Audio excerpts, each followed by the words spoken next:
ఎగువన కురిసిన వర్షాలకు ఆల్మట్టిలోకి ప్రవాహాలు కొనసాగుతున్నాయి. జలాశయంలోకి 46,000 క్యూసెక్కులకు పైగా నీరు వస్తోంది. ఆల్మట్టి జలాశయం పూర్తి సామర్థ్యం 129 టీఎంసీలు కాగా ప్రస్తుతం 101 టీఎంసీల నీరు నిల్వ ఉంది.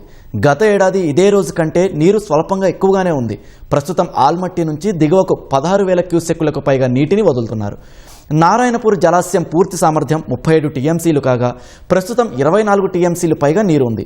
నారాయణపూర్లోకి 14,000 క్యూసెక్కులకు పైగా ఇన్ఫ్లో ఉండగా దిగువకు 8,000 క్యూసెక్కులకు వదులుతున్నారు. అటు తుంగభద్రలో 3,000 క్యూసెక్కులకు పైగా ఇన్ఫ్లో అవుట్ఫ్లో ఉంది.